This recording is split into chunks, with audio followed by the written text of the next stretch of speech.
Back away! You struck me! He didn't touch you! Everyone stay seated. Pick up the record before you change it. He came at me! No, he bent down. Don't move! My father's photograph is on the floor. Stay where you are. Let him pick it up. He lunged again. I bent down. That's what I saw. No, return my phone. You're being classified as disruptive. You haven't questioned me. Sit down. I saw everything. He threatened crew safety. What words did I use? He never threatened anyone. Enough. His pass was valid. Not anymore. When was it changed? That doesn't matter. It matters now. Preserve the gate scan. You don't give orders here. Preserve original audio. Close it. I heard that. Preserve every record tied to this flight. What happened? Crew contact. End that call. False statements. Don't touch his phone. He's escalating this. Video. The full transaction. Freeze. Executive office. Why is the deal frozen? What deal? The one your board was signing tonight. Who are you? Now you want to know? Keep him there. That is not your decision. Open the... Confirm the hold. All 4.8 billion. Mr. Reed, wait. 4.8 billion? He controls the deal? You called him disruptive? Preserve the truth first. We can fix this. You had... The slap cracked across the first-class cabin, and every conversation died. The quiet black passenger did not shout. He bent down, picked up a silver pilot's pin, and looked at the flight attendant as if giving her one last chance to tell the truth. Why had she ignored the boarding pass in his hand? Why did the station manager call him disruptive before hearing a witness? And why did one calm phone call send airline executives running toward the gate? Minutes earlier, they saw an ordinary traveler. Now, a $4.8 billion deal was hanging by a thread, and the reason would shake the company.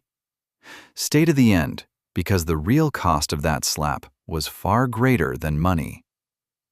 The silver pin spun beneath seat 2C, flashed under the aisle light, and stopped against the metal rail. Marcus lowered himself, one hand on the seat back. No one moved. The cabin smelled of coffee, cold air, and citrus cleaner. Somewhere behind him, a phone kept recording. "Sir, stay where you are," Claire said. He picked up the pin and rubbed a gray streak from its edge. "You dropped my folder." "I said, stay where you are." Marcus straightened. The side of his face burned, but his voice stayed level. "My phone." Derek Sloan blocked the aircraft door. "We're holding it while we determine whether you interfered with the crew." Lena Ortiz rose halfway from her seat. "He didn't interfere with anyone." "Ma'am, sit down." "I watched the whole thing." "And I'm asking you to sit down." The seatbelt sign chimed twice, though the plane had not moved. Marcus closed his fingers around the pin and looked at Claire. "Return the phone." She folded her arms. "You lunged at me." Aisha Grant stood beside the galley curtain, staring at the photograph lying face down near Marcus's shoe. "He bent down," Lena said. "That's all." Claire's jaw stiffened. "You saw it from behind." "I saw your hand." Several passengers lowered their eyes. One man by the window straightened an already straight cuff. Marcus crouched, picked up the photograph, and pressed its bent corner flat. His father stood beside a training aircraft, one hand on the wing.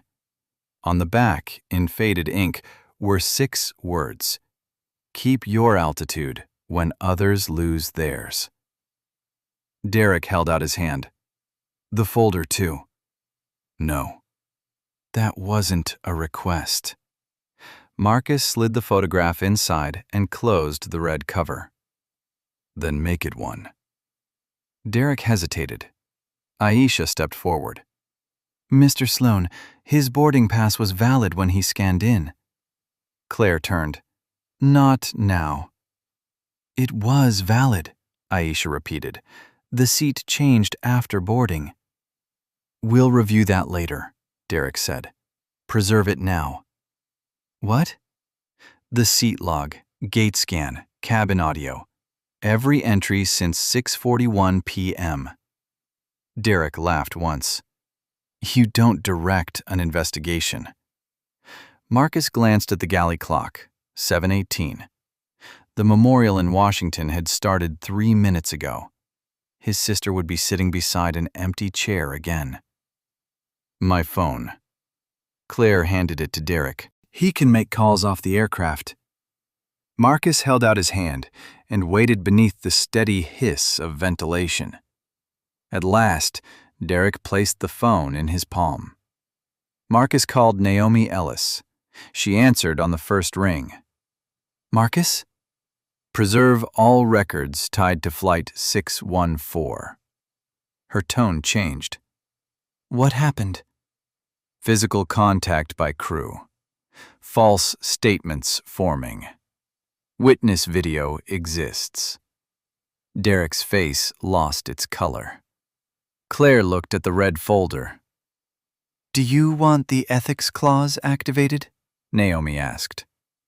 Marcus watched the cabin door reopen as two airport officials hurried down the jet bridge.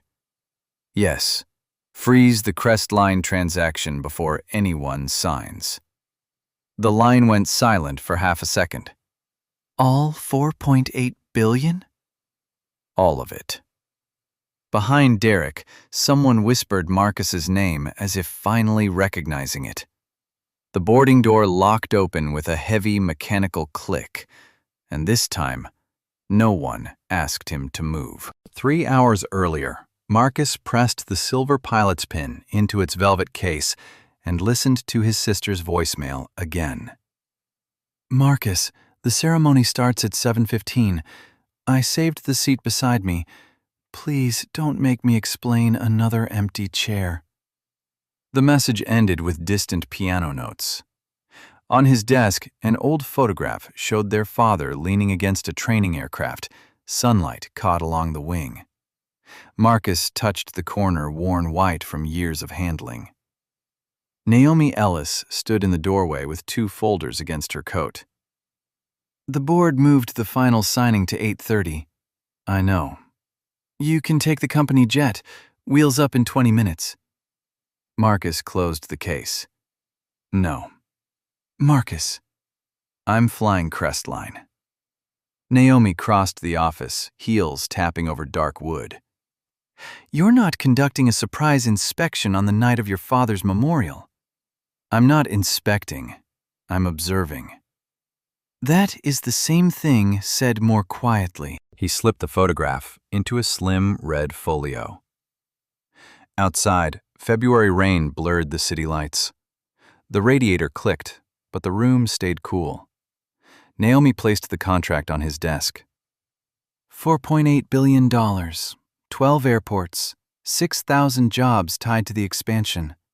One rude employee cannot erase 3 years of due diligence. No, but culture hides in ordinary minutes. And your sister? Marcus looked at the glowing voicemail icon. She thinks I chose work over the funeral. You did. The words landed without force, which made them harder to dismiss. He buttoned his travel jacket, then missed the second button twice. The storm shut down the route. You had another aircraft. My father said never confuse an excuse with a reason. Naomi's expression softened. Let me call Lillian. No, I need to arrive myself.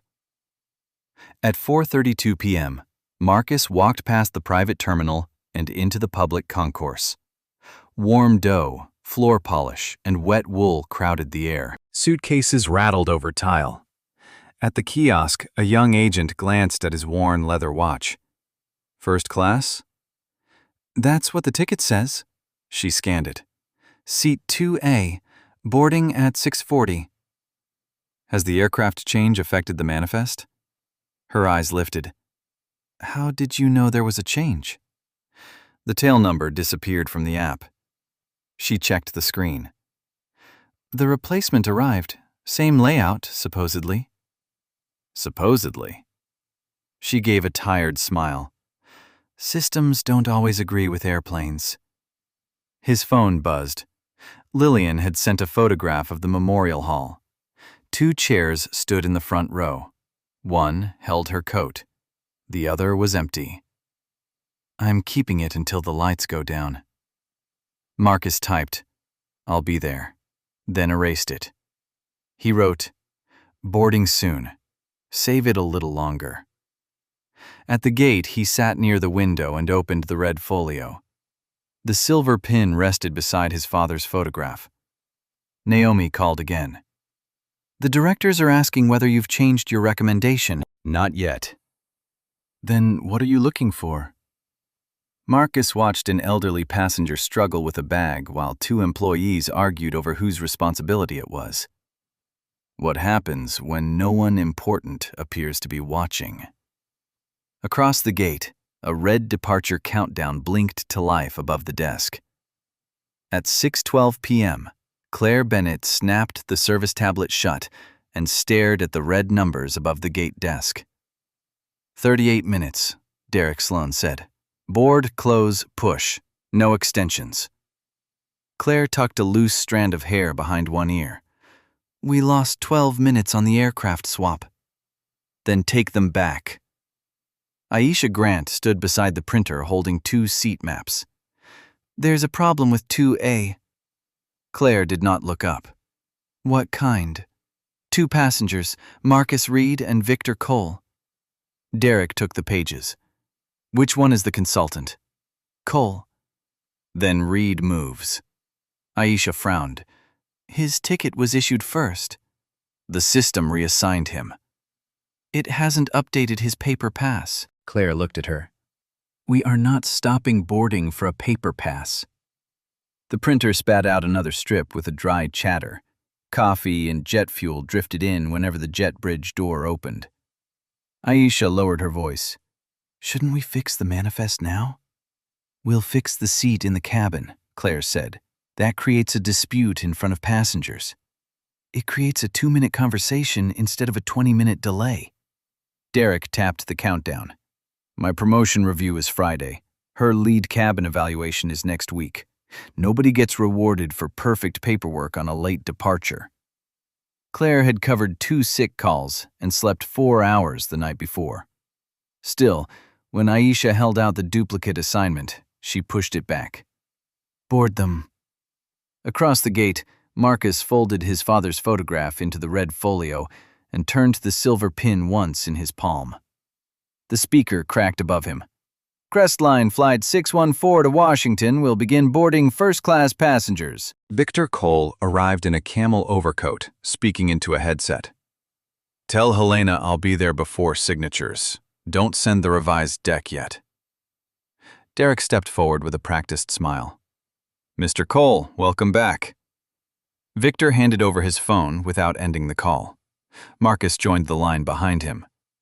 The scanner accepted Victor with a bright tone.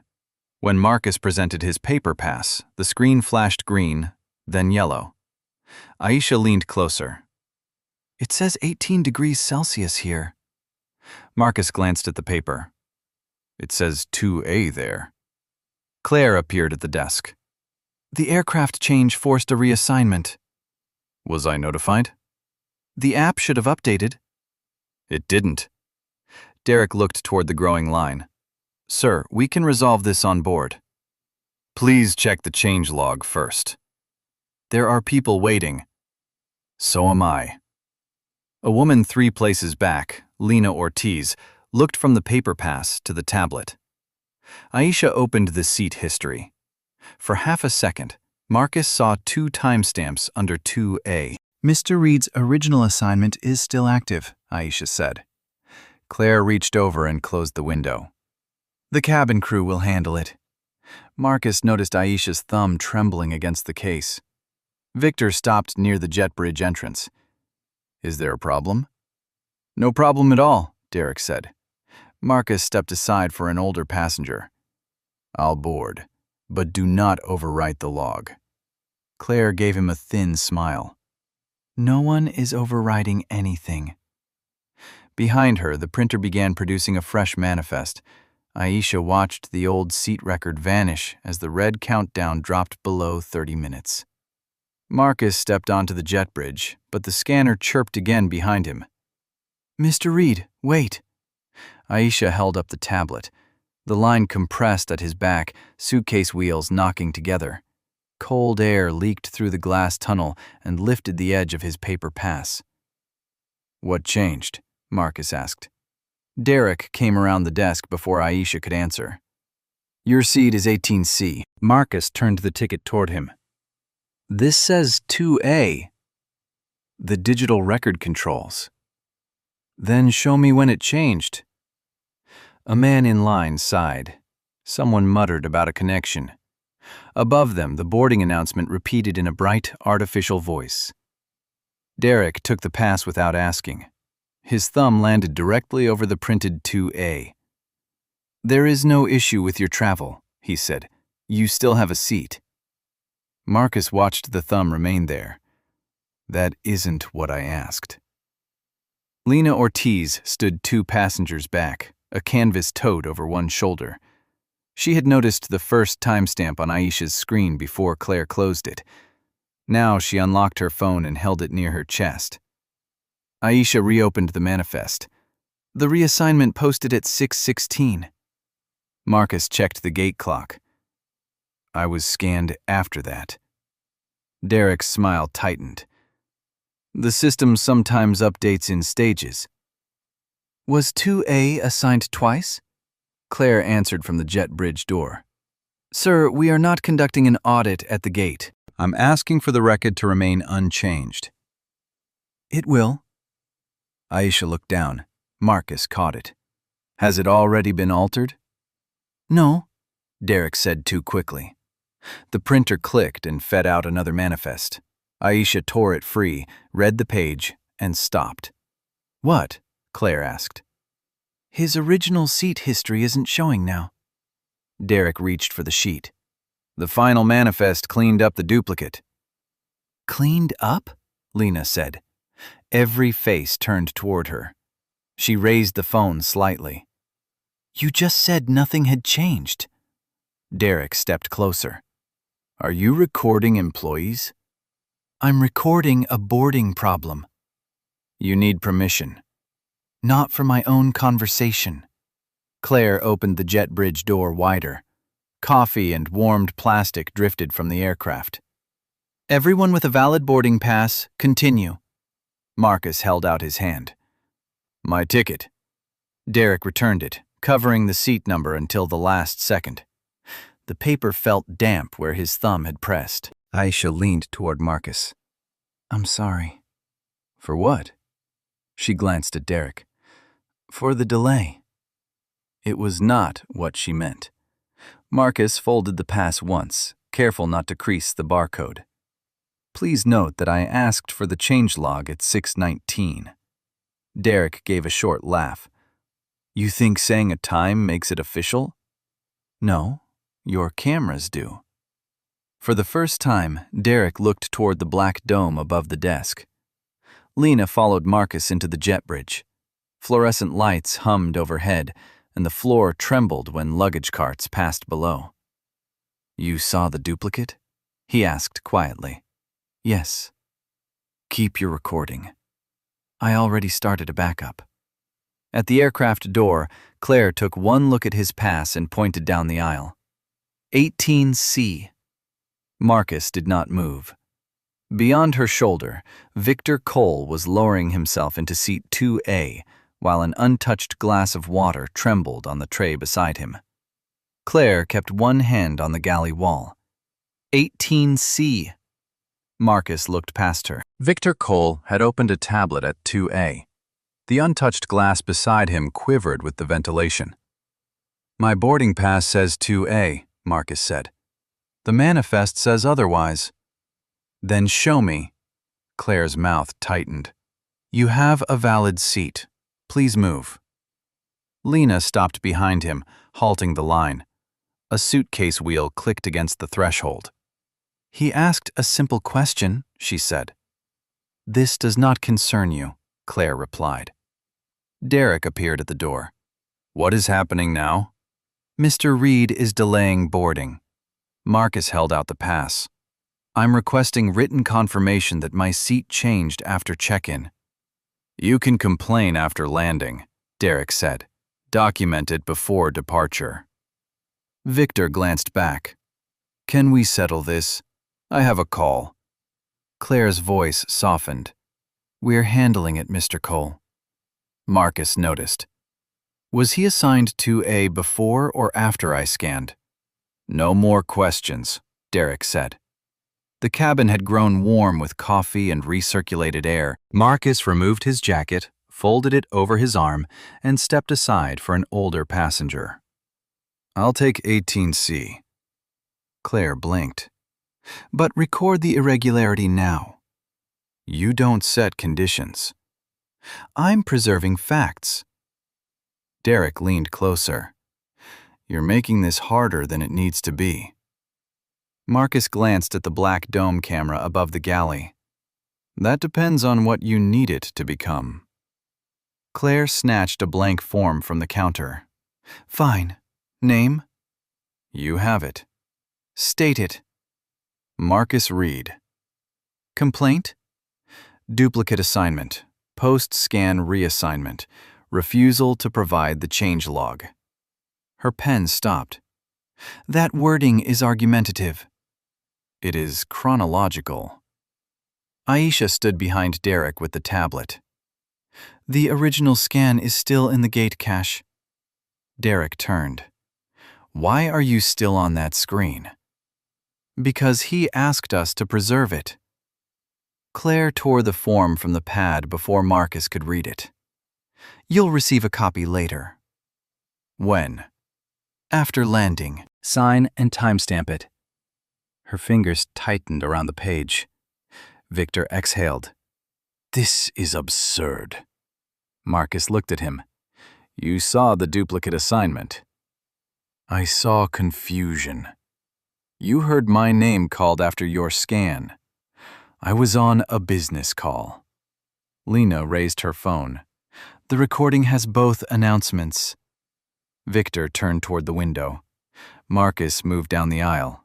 At row 18, he placed his navy bag beneath the seat and sat in 18C. The cushion was warm, and the overhead light flickered once. Claire followed him. Now that you're seated, this issue is closed. No, Marcus said. Only the aisle is clear. She leaned closer. If you keep challenging crew instructions, I can classify you as disruptive. Lena took 18B and fastened her belt. He followed every instruction. Claire ignored her. Marcus pressed the call button. An amber light appeared overhead. What are you doing? Claire asked. Requesting the report you removed. She walked away. The light stayed on. Minutes later, the engines hummed beneath the floor, but the aircraft did not move. Marcus watched the glass in first class tremble while the report remained hidden behind the galley door. The amber call light above 18C stayed on while the engines deepened to a low metallic hum. Claire passed the row twice without looking at Marcus. On the third pass, he lifted one finger. Ms. Bennett. She stopped. The cabin is preparing for departure. I'm still waiting for the written report. You were told it would be handled after landing. That is not what I agreed to. Lena's phone rested face down on her thigh, but its microphone remained active. Around them, vents hissed cold air over the warm cabin. A child-sized suitcase rolled in the aisle until its owner pulled it back under a seat. Claire reached up and switched off the call light. Marcus pressed the button again. The amber glow returned. Her eyes hardened. Do not keep doing that. Then answer the request. You are creating a disturbance. He's speaking quietly, Lena said. Claire turned. Ma'am, this is your final warning. For what? For interfering with crew duties. Lena glanced at the passengers across the aisle. One man lowered his newspaper. A woman near row 17 angled her phone toward them, then quickly hid it when Claire noticed. The aircraft door opened with a rush of colder air. Derek stepped inside, carrying the gate tablet. Why are we still at the gate? He asked. Claire pointed at Marcus. He refuses to let the seating issue go. Marcus looked at the clock above the galley. 6:31 p.m. I asked for the complaint record and preservation of the seat log. Derek moved into the aisle. You have a seat. The matter is resolved. The record was altered. No record was altered. Aisha appeared behind him, breathing hard from the jet bridge. The gate cache still shows his original assignment. Derek did not turn. That's a temporary file. It also shows the change was entered after his scan. Claire's chin lifted. Aisha, return to the galley. Aisha held the tablet tighter. Your report says he argued before boarding. The cabin seemed to contract around the words. Marcus looked from her to Claire. Did you write that? Claire folded her arms. I documented the situation. You documented a time that didn't exist. Derek stepped between them. Enough. Phones away. All of them. Lena raised hers. You don't get to erase what people saw. I can remove anyone delaying this departure. Then remove the truth, too, she said, because it's already uploaded. A soft chime sounded from Marcus's phone. Backup complete. Derek heard it. Give me the device. No. That was a lawful instruction. You are a station manager, not law enforcement. Derek's face flushed. Then leave the aircraft. Marcus unfastened his belt and stood slowly. The aisle light caught the silver edge of his worn watch. Several passengers watched, but none spoke. Claire reached for the red folio beneath his arm. That stays until we review it. Marcus pulled it back. It contains personal documents. You've been using it to challenge crew procedure. It is a folder. She grabbed the cover. The clasp opened with a dry snap. A photograph slid halfway out, followed by the silver pilot's pin. Marcus bent to catch them. Claire recoiled as if he had rushed her, and her hand rose before anyone else moved. Claire's palm struck Marcus before the silver pin touched the floor. The sound cut through the engine hum. A paper cup rolled against a shoe. No one reached for it. Marcus stayed bent for one breath. The side of his face burned. At his feet, the photograph of his father landed face down beneath the aisle light. He came at me, Claire said. Lena stood. No, he bent down. Sit down. I saw your hand. Derek pushed between the seats. Everyone remain calm. Marcus picked up the pin. Its edge felt cold against his thumb. Then he reached for the photograph. Do not move, Derek said. Marcus looked up. My father is on the floor. You need to follow instructions. He is, Aisha said. Claire's breathing came fast. He lunged toward me. Aisha stared at her. He didn't. Passengers shifted. Victor Cole kept his tablet open, though the screen had gone dark. Marcus lifted the photograph.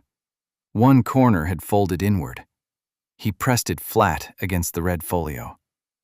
Derek held out his hand. Give me the folder. No. We need to inspect what you were carrying. It contains personal documents. You used it during a confrontation. It fell because she grabbed it. Claire pointed toward the door. Remove him. Lena raised her phone. You're removing the witness, not the problem. Derek turned on her. Stop recording. The video is backed up. A muted chime answered from her screen. Marcus slid the pin into his pocket. Preserve the cabin audio and gate log. Derek laughed once. You are in no position to issue orders. I'm making a record. Claire touched her wrist. He threatened crew safety. What did he say? Aisha asked. Claire looked at her. What words? Aisha repeated. Derek snapped. Enough. The lights dimmed, throwing the cabin into blue shadow. Marcus stood with his jacket over one arm and the folio against his chest. Coffee smelled bitter in the warm air. A man near row 16 whispered, "I saw him bend." His wife pulled his sleeve. "Don't get involved." Marcus heard both. Derek stepped closer. "You're leaving the aircraft." "Under what designation?" "Disruptive passenger." "For requesting a report?" "For refusing crew direction." "I moved seats. I sat down. I asked for documentation." "You challenged authority." Marcus looked at the camera dome above the galley. "Then the footage should make that clear." Derek's jaw tightened. He motioned toward the door. Aisha moved aside but did not lower her eyes. Claire stood behind him, pale beneath the cabin light. As Marcus passed, Lena said, "I'm coming with you." "No, stay where the recording has witnesses." She hesitated, then sat, phone still raised. At the aircraft door, Marcus looked back. Dozens of faces watched him. Only Aisha spoke. "I'll keep the original log." Derek heard her. "You'll do no such thing." The jet bridge was colder, its fluorescent lights buzzing overhead. Marcus stepped onto the metal floor while the door remained open behind him. Claire called after Derek, "Write that he became aggressive." Aisha answered first. "That isn't what happened." The aircraft door began to close, leaving Marcus outside with the bent photograph in his hand and the argument alive on the other side. The aircraft door sealed with a thud, cutting off Aisha's voice. Derek pointed down the jet bridge. "Walk." Marcus did. February air slipped through the seams. He held the red folio against his chest, one thumb over the bent corner of his father's photograph. At a door, Derek led him into a narrow corridor. Fluorescent tubes buzzed. The air smelled of dust, burnt coffee, and rubber. "Sit." A bench ran beneath a blank wall. Marcus stayed standing. "Under what authority are you holding me?" "I'm documenting an onboard threat." "There was no threat. That will be determined." "By whom?" Derek set the tablet on a counter and typed. Marcus read the reflected words. "Aggressive movement, refusal to comply, crew safety concern." "You're entering conclusions before taking statements." "I'm entering what was reported." "Only hers?" Derek kept typing. Marcus placed a Federal Aviation credential, a security clearance card, and a page marked Confidential Transaction Review beside the tablet. "Read them." Derek glanced down, then closed the folio. "Titles don't change behavior." "No. Records do." The door opened. A security officer entered, body camera glowing red. "Nolan Pierce, anyone injured?" "No," Marcus said. Derek spoke over him. "Passenger became aggressive after a seating dispute." Pierce faced Marcus. "Did you touch or threaten her?" "No." "Why did she strike you?" Marcus set the silver pin on the bench. "I bent to pick this up after she pulled my folder open." Pierce studied it. "Video?" "Passengers were told to stop recording," Derek said. "That wasn't my question." Marcus's phone lit with Lillian's message. "The first speaker has started. I kept your seat." He typed, "Delayed at gate." Then erased it and wrote, "I'm sorry." 3 dots appeared, then disappeared. Pierce nodded at the bench. "Sit while I check the cabin feed." "The gate cache and crew notes need preserving," Marcus said. Derek exhaled. "He keeps issuing orders." "He's requesting evidence preservation," Pierce replied. Marcus sat. Cold passed through his trousers and settled along his spine. The edge pressed behind his knees. Beyond the wall, the engines rose, then dropped. He opened an old audio file. His father's voice filled the corridor. "Keep your altitude when others lose theirs." Marcus stopped it there. His fingers missed the latch on the velvet case twice before it clicked. Pierce returned with an incident sheet. The cabin feed is unavailable. Derek looked up.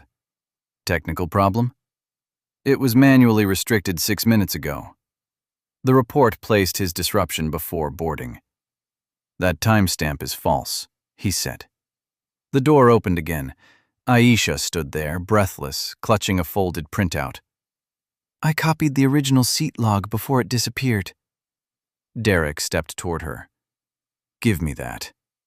She moved behind Pierce. Her hands shook enough to rattle the paper. Marcus looked at the empty chair in Lillian's photograph, still glowing on his phone. Then Naomi Ellis called. He answered. Preserve every record tied to Flight 614. Her voice sharpened. Marcus, what happened? He looked at the altered report, the hidden cabin feed, and Aisha holding the only untouched timeline. Enough to stop the signing. Naomi did not answer for a second. Then, I'm opening the ethics file now. Tell me what must be preserved. Marcus looked at Pierce. Gate scan, seat history, cabin audio, crew notes, security access, and every edit made after 6:12. Aisha unfolded the page. I printed the cache at 6:28. His original seat was still active.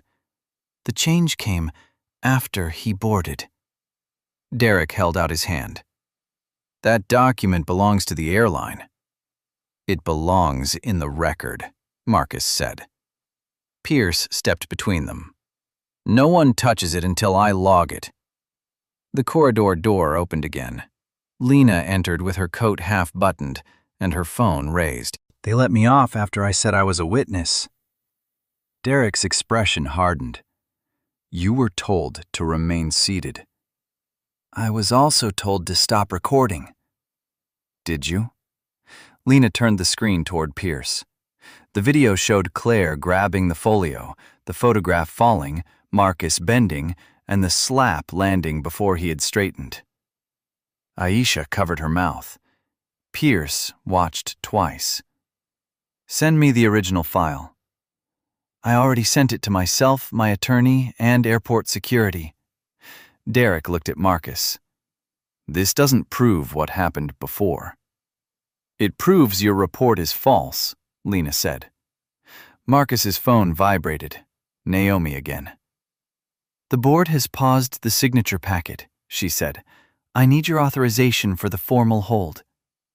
What happens if I give it? Funds freeze. Lenders stop release. Council notifies Crestline's executive team. They'll know within minutes. Beyond the wall, a boarding announcement began and cut off mid-sentence. Marcus looked at Lillian's message. The ceremony had moved to the tribute film.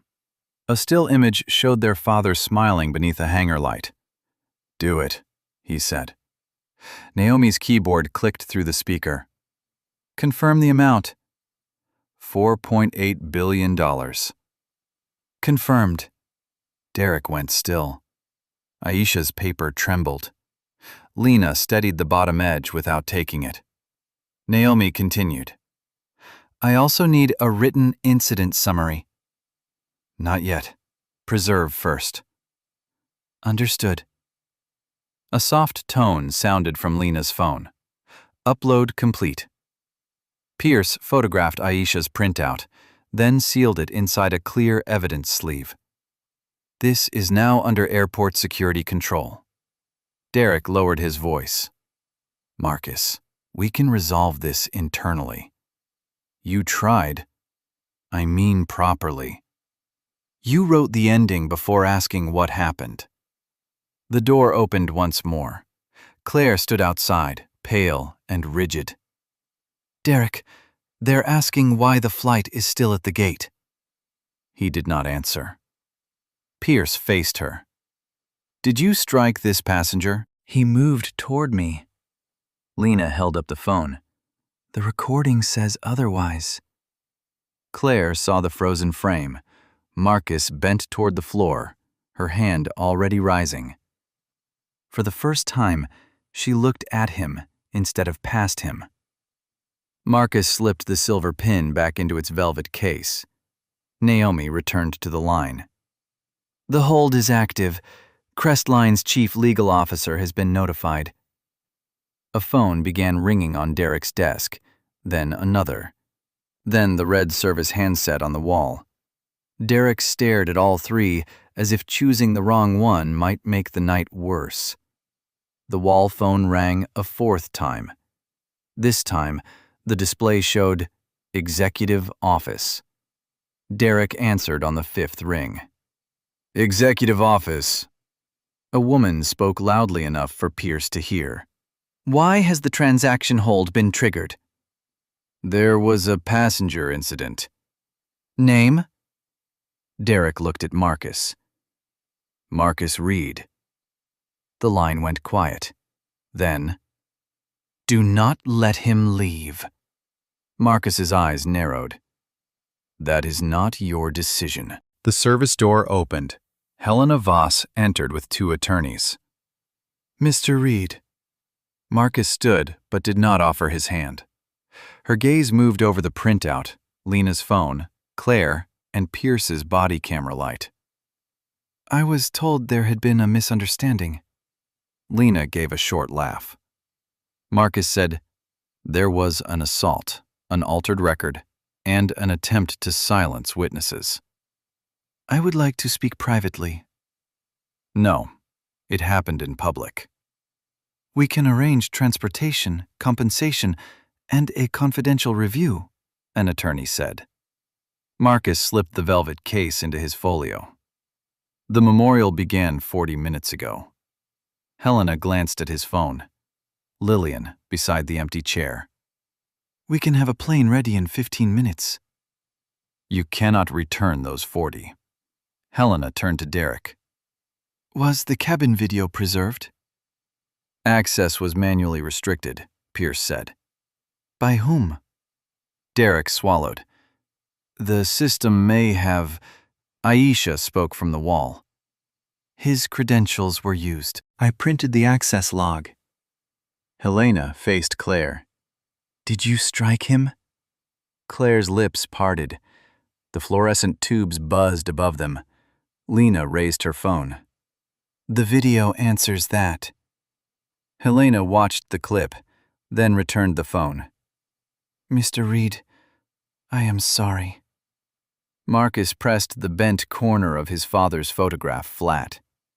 "Would you be here if Naomi had not frozen the deal?" Helena did not answer. That silence is why the hold stays. An attorney checked his phone. "The lender's suspended release. The board is convening." Derek removed his badge and gripped it in his palm. "Give me 1 hour," Helena said. "I will suspend everyone involved and appoint outside counsel." "Preserve every device first." "Done." "Protect Ms. Grant. No retaliation, altered schedule, or performance note." "Agreed." "And bring back every passenger who witnessed this." Derek said, "The flight is ready to push." Marcus looked through the window. "Then it waits." Helena turned to the airport supervisor. "Reopen the gate." Locks clicked. Cold air rushed in, carrying rain and fuel. Victor Cole appeared first, tablet under his arm. He saw Marcus beside Helena and stopped. "Mr. Reed, you heard the duplicate seat announcement." "I heard confusion." "You saw my boarding pass." Victor's fingers tightened. "I didn't want to interfere." Helena's voice hardened. "You are a board consultant. Interference was your job." Passengers filed into the corridor. Some lowered their eyes. A man from row 16 stepped forward and removed his hat. "I saw him bend down," he said, "and I stayed quiet." Marcus said nothing. "I won't do that again." Across the terminal, the executive screens changed. The signing status vanished, replaced by a red line, "Transaction on hold." Marcus's phone vibrated. "The tribute film is over. Are you coming?" He typed, "I'm trying." When he looked up, every senior manager was waiting for his next instruction. At 9:06 p.m., Ruth Calder placed 3 evidence bags on the conference table and asked everyone to surrender their phones. She was 49, compact, with silver-framed glasses. "Independent investigator. No one edits, deletes, or explains anything until I ask." Derek slid over his phone. Claire kept hers in both hands. Ruth looked at her. "Now." Marcus sat near the rain-streaked window, his red folio closed. The room smelled of wet coats and hot electronics. Lena and Aisha took the far end. Victor Cole remained by the door. Ruth projected the gate timeline. Marcus Reed scanned at 6:17:42, seat 2A. Reassignment entered at 6:18:09. Final manifest generated at 6:20:31. Derek leaned forward. Routine correction. "Made with your credentials." "I supervised the gate." She clicked. A blank band appeared between 6:23 and 6:30. "What happened during these 7 minutes?" The system consolidated temporary notes. Systems do not remove only notes that contradict a final report. Claire rubbed her thumb along the chair edge. Ruth opened the cabin transcript. At 6:25, Mr. Reed requested preservation of the seat log. At 6:26, Ms. Bennett called him disruptive. Her report places the disturbance at 6:14, before he boarded. Claire's face tightened. "I wrote from memory." "Your memory traveled backward 11 minutes?" The vent rattled overhead. Marcus turned his father's silver pin once inside his palm. Ruth faced Victor. "You were in 2A. Did you see Mr. Reed's pass?" "Briefly." "Was the number visible?" Victor looked down. "Yes." "Why did you stay silent?" "I assumed staff had resolved it." Lena said, "You watched them move him." Victor's voice dropped. "I didn't want to lose the seat." Marcus looked at him. "That was all?" I told myself I had not seen enough. Ruth returned to the screen. "Someone restricted the cabin feed at 6:33. Derek said, "I was protecting passenger privacy." After a witness announced she had video, I followed procedure. "Show me." He opened his mouth, then closed it. Aisha unfolded another printout. "There's more." At 6:29, Claire told me to change the first complaint time to 6:14. "That is not what I said," Claire replied. "You said, put it before boarding so the sequence makes sense." Ruth held out her hand. "Can you support that?" Aisha placed her phone on the table. Her fingers shook. A voice memo.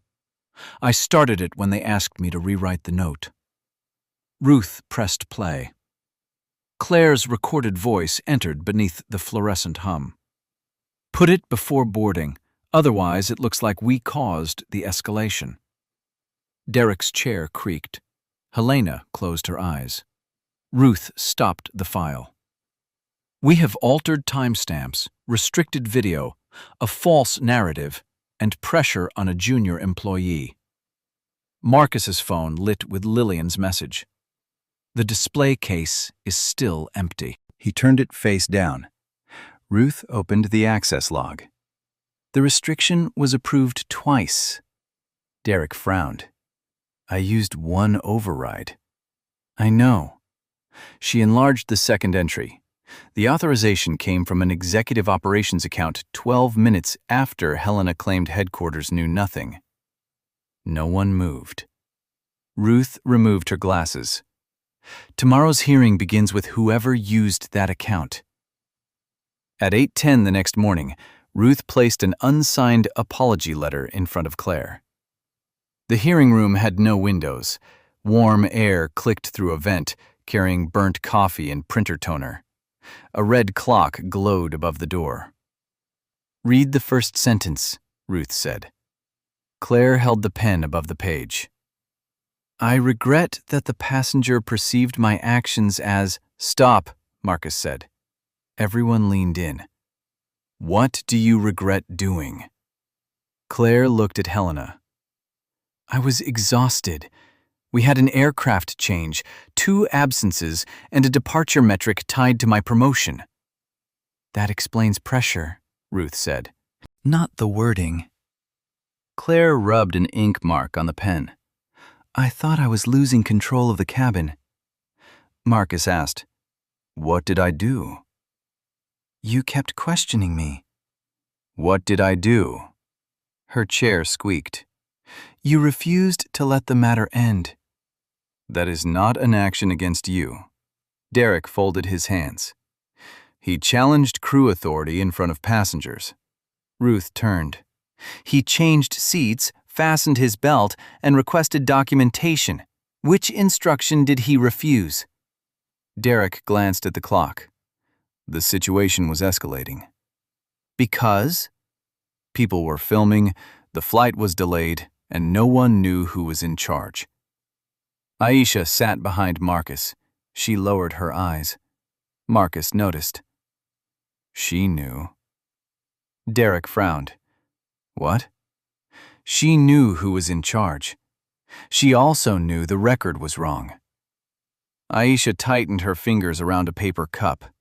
The lid crackled. Helena said, "Did you review any witness statement before labeling Mr. Reed aggressive?" "I trusted my senior attendant." "Did you review one?" "No." Ruth slid the access log across the table. "And after learning video existed?" "I restricted the feed to preserve privacy." "You restricted evidence." "I followed what I understood the procedure to be." "There is no such procedure." The ventilation stopped. Marcus heard Claire's pen tap once against the paper. Ruth faced her. "Why did you strike him?" "He moved." "He bent down." "I know that now." "You knew it then," Lena said from the witness row. "You saw the pin fall." Claire's eyes shone. "For 1 second, I decided my fear mattered more than what was happening." Marcus opened the red folio and removed the bent photograph. He placed it beside the apology. "That was my father.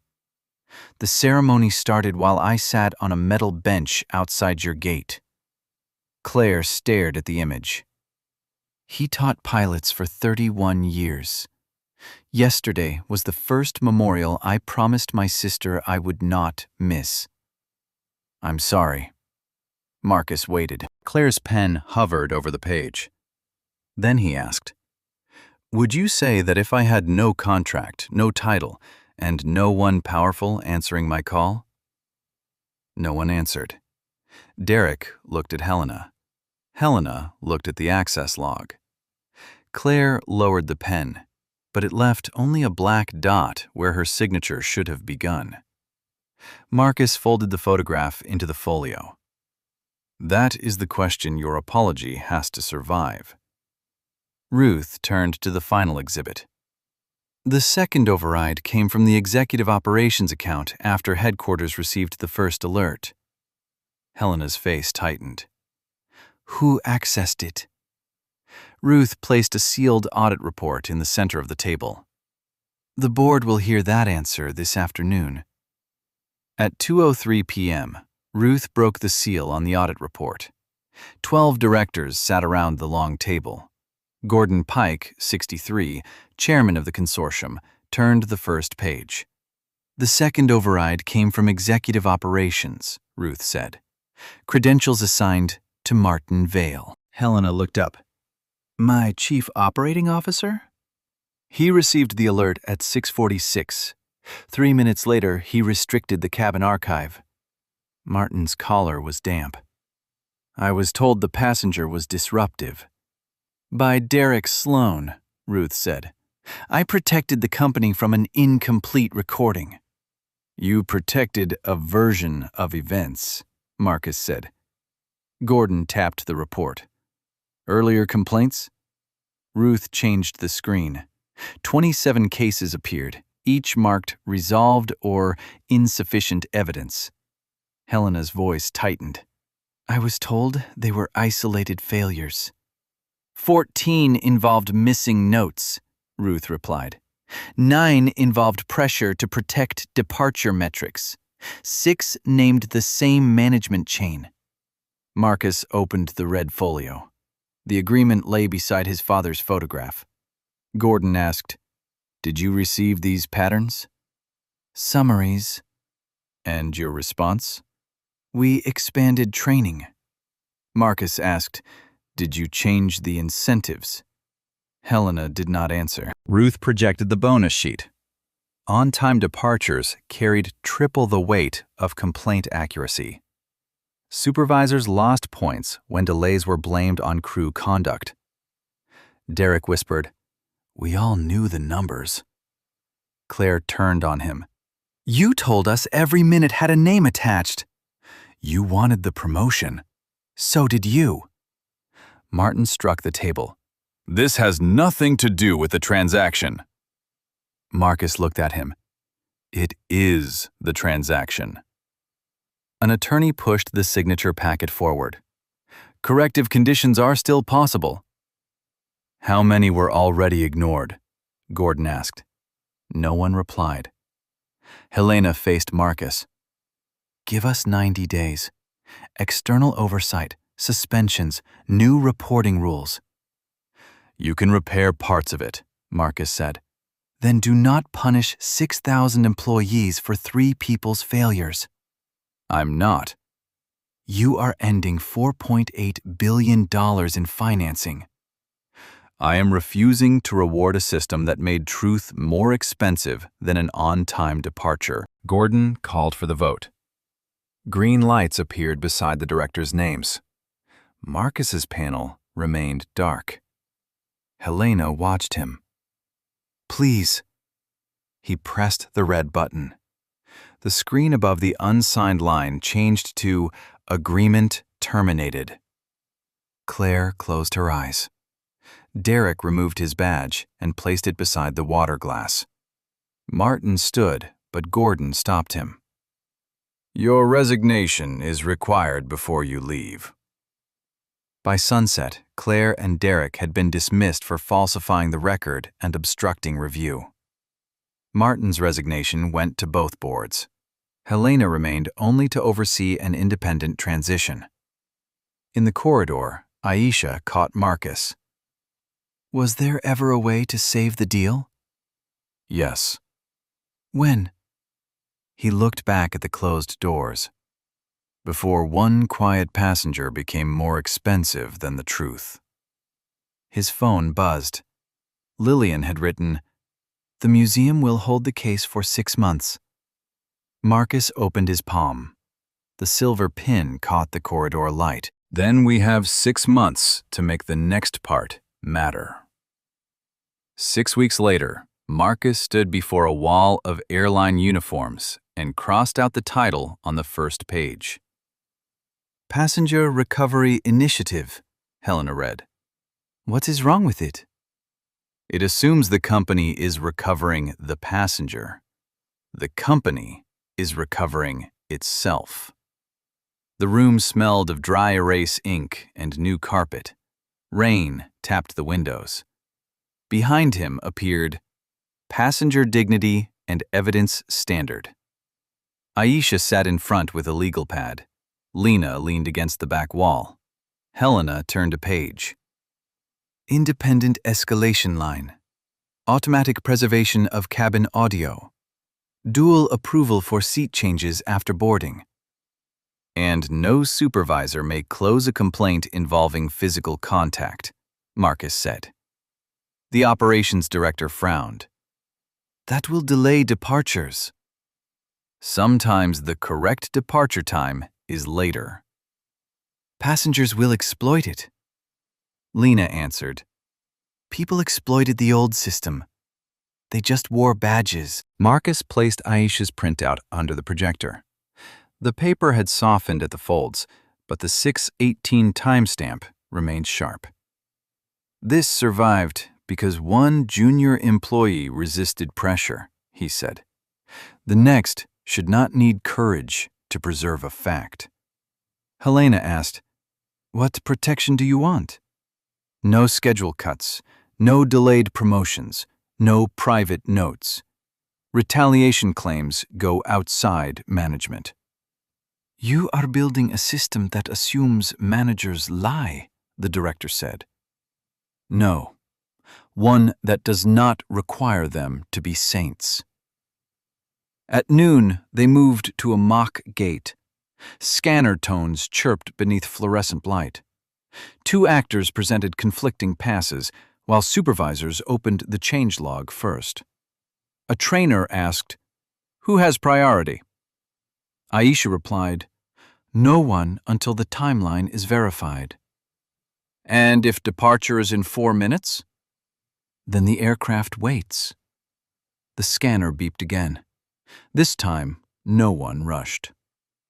Later, Marcus met Gordon and Helena in a glass room above the runway. A new investment policy lay between them. Gordon adjusted his glasses. These rules apply to every airline we finance? Every one. That could narrow the portfolio. It should. Helena traced the oversight clause. Crestline accepts an external monitor for 3 years. 5. 3. With quarterly public reporting. 5. With quarterly reports for the first 2. She nodded.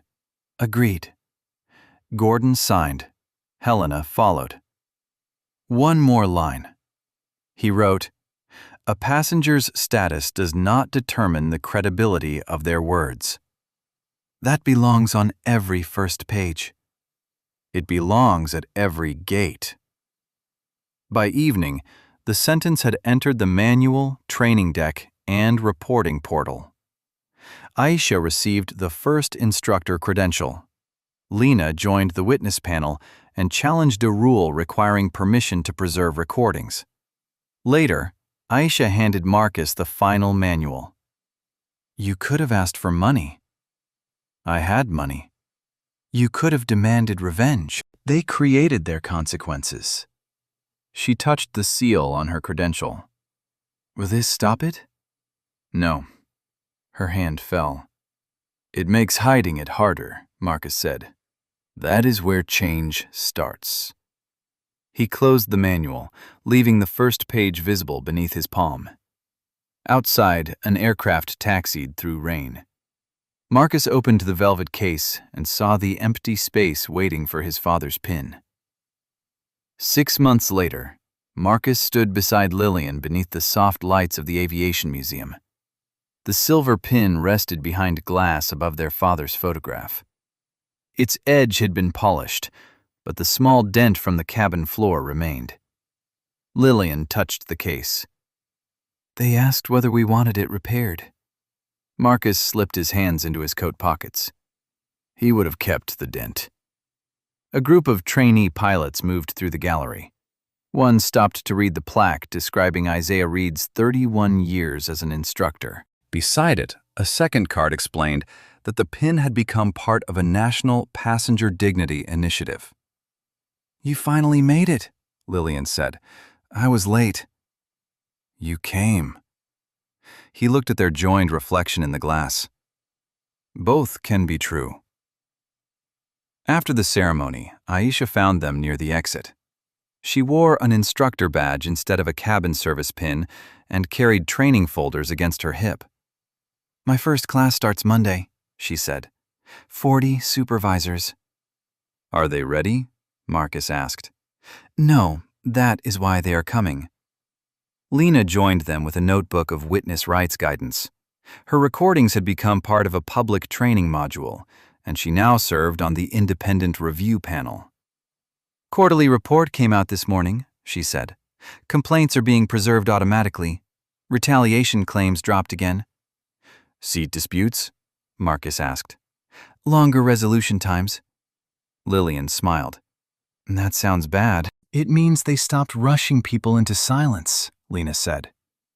Across town, Crestline's former operations chief had completed a regulatory settlement and was barred from executive compliance work for 5 years. Derek had lost his management position and now worked outside aviation. Claire had completed counseling and de-escalation training before taking a non-customer-facing job elsewhere. Her final letter to Marcus contained no request for forgiveness. He kept it folded inside the red folio. That afternoon, Helena and Gordon met him in a conference room overlooking the runway. Crestline's new leadership presented the second public audit. 5 external monitors, Helena said. Independent escalation at every hub. No incentive tied solely to departure time. Gordon turned to Marcus. The lost transaction still appears in every investor briefing. It should. It may follow the company for years. So will the rules. Helena pushed the report toward him. On the first page, beneath the financial summary, stood the sentence he had written months earlier. A passenger's status does not determine the credibility of their words. We changed the order, she said. It comes before the numbers now. Marcus closed the report. Keep it there. At dusk, he returned to the museum alone. The gallery was nearly empty, and rain whispered against the tall windows. He opened the red folio one final time. Inside were the bent photograph, Claire's letter, Aisha's original printout, and the unused velvet case. He placed the case beneath the display for donation. A custodian asked, "Does it feel finished?" Marcus watched the silver pin catch the last strip of daylight. No, he said, but it no longer feels hidden. He turned off his phone, left the empty case behind, and walked out beneath the rain. The dent stayed in the light. Have you ever watched someone's dignity dismissed because others assumed they had no influence, status, or support? Share what happened in the comments, especially if one witness, one recording, or one quiet decision changed the outcome. Send this story to someone who believes justice should protect ordinary people before anyone learns their title. Subscribe for more stories about accountability, quiet resilience, and the difficult work of changing systems instead of hiding their failures. And remember the passengers who lowered their eyes, the employee who preserved the record, and the witness who kept filming. In moments like these, silence can protect the wrong story. A calm voice, a saved document, or the courage to say, "That is not what happened," may be where change begins.